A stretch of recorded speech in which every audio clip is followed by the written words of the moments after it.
All right, you made it to page 3, number 13. Write an equation on a line that passes through these points. Hey, you have to recognize these as input and output values. If it's easier for you to write them as ordered pairs and not in function notation, do it. All right, here's x1, y1, x2, y2.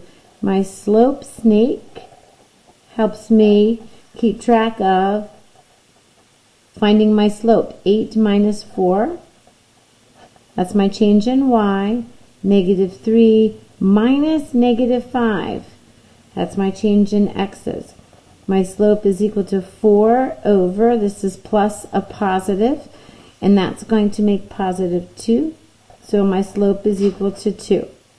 When I go to find my equation, I use y is equal to mx plus b, and I'm going to choose this point, which means my output is equal to my slope, which is 2, times my input, which is negative 3 plus b.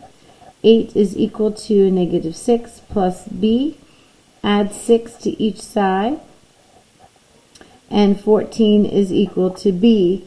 Therefore, when I write my equation, it's y is equal to 2x plus 14. Okay, the one more, let's go. Uh-oh, I like this one. Do you see what I see?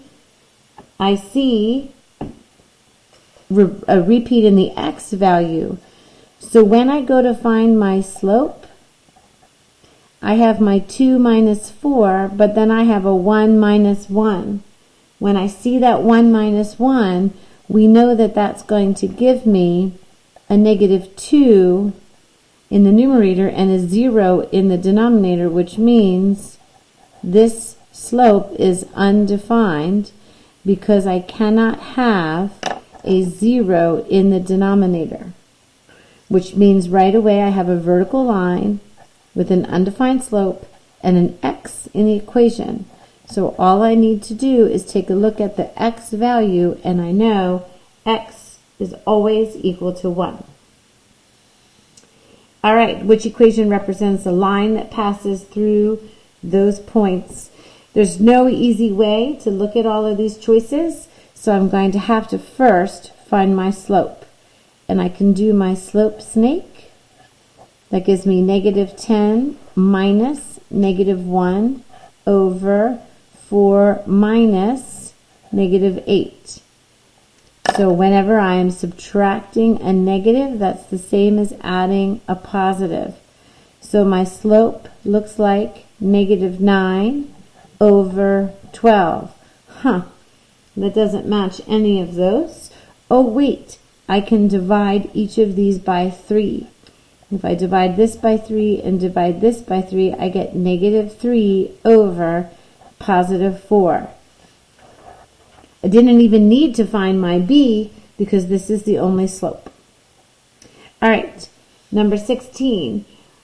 Which is most likely the equation of the line of best fit for the set of data? So when I look at the line that best fits, I know a couple things. First of all, it's negative. Those can't be answers. It's negative. I want you to picture slope dude skiing down. Nice. Negative.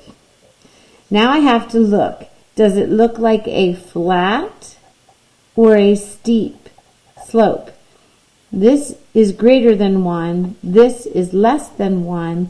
So if I look here, this looks like a flat line. So we're going to go with C for that one. All right, this is what we just learned the other day. In standard form, I need my x's on the same side. So I'm going to add 1/4 x to each side. 1/4 x is equal to, plus y, is equal to negative 4. So I have 3 rules to think about. Rule number 1, x and y on the same side. Check. Rule number 2, x has to be positive. Check. Rule number 3, no fractions. Uh-oh. That one's not done. So I'm going to multiply the whole entire equation by a value that's going to eliminate my denominator. If I multiply it by 4, when I distribute that 4 to every term, I'm going to get 1x plus 4y's is equal to negative 16. Check. All right, standard form of this equation. Since it's in decimals, multiplying everything by 10 will move that decimal point the one place that I need it moved. Y plus 6 is equal to negative 4x plus 12. Suddenly the problem's not so tricky. Add 4x to each side, and I get 4x plus y is plus 6 is equal to 12. This 6 has to go be with 12. They're both constants. 4x plus y is equal to 6. Let's go through my list. Are x and y on the same side? Yes, they are. Does x have a positive coefficient? Yes, it does. Did I eliminate my fractions? And guess what? My decimals too. All right, you're doing great. Let's go to this next page. Write the equation of the line in standard form. An equation in standard form, we have to start with slope-intercept form. They gave me the slope, so I need to use y equals mx plus b to find my y-intercept. An output of 3 is equal to a slope of 2 times an input of negative 8. 3 is equal to negative 16 plus b. When I add 16 to each side, it looks like 19 is equal to b. So when I write my equation, I have y is equal to 2x plus 19. I have to put x on the same side as y. Negative 2x plus y is equal to 19.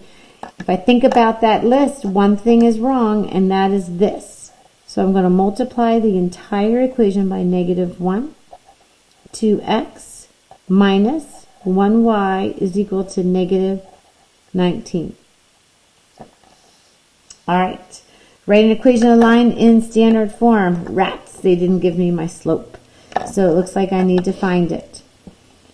Slope is equal to, here's my slope snake, negative 5 minus 9 over 4 minus 2. Slope is equal to, when I add a negative, I get negative 14 over 2. Hey, this slope is negative 7. Now I go to y is equal to mx plus b. So I'm going to go ahead and insert, I guess I'll use this because it has smaller numbers. An output of 9 is equal to a slope of negative 7 times an input of 2 plus b. 9 is equal to negative 14 plus b. If I add 14 to each side, then I get my b is equal to positive 23. Therefore, my equation is equal to negative 7x plus 23. Great job for slope-intercept, but that's not standard form. Did I forget my negative here?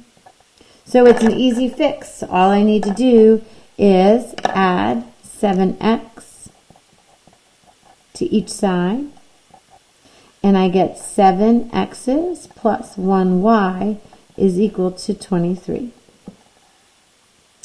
All right, hotel algebra charges a flat fee of $50. That's going to be my constant, plus $20 per night. That's my slope. Write the equation for the line. So that's y is equal to, it's $20 for every night I stay, plus my $50 flat fee. If Jesse and Cameron stay there for 6 days, what will their hotel bill be? Wow, they get to go away for 6 days. Aren't they lucky? I put 6 in for x. My output is equal to 120 plus 50. So my output is equal to $170. Therefore, they will pay $170. Partyland charges $50 for latex balloons and $125 for Mylar balloons. Hey everybody, that's 2 rates, which means standard form. I'm going to let the first rate equal my latex balloons and my second rate equal to my Mylar. That means 50 cents for every latex plus $1.25 for every Mylar. Let's keep reading. If Ryan and Brian only have $20 to spend, how many of each kind can they buy? There we go. In the next line, we realize they're buying 8 Mylar balloons. So 50 cents for every latex balloon plus 1.25 for every Mylar balloon is going to be equal to 20. So we can go ahead and get our calculator out, and we can say 1.25 times 8. Oops. 1.25, there we go, times 8. So they spent $10 on Mylar balloons, half their budget. Subtract 10. 50 cents for every latex. They've got $10 left. So when I divide by a fraction, watch what happens. That means they get to spend $10 on latex balloons, and they get 20 of them. So therefore, they can buy 20 balloons. All right. Here's some review for you, which is to solve. I'm going to let you do those and check back later for your answers.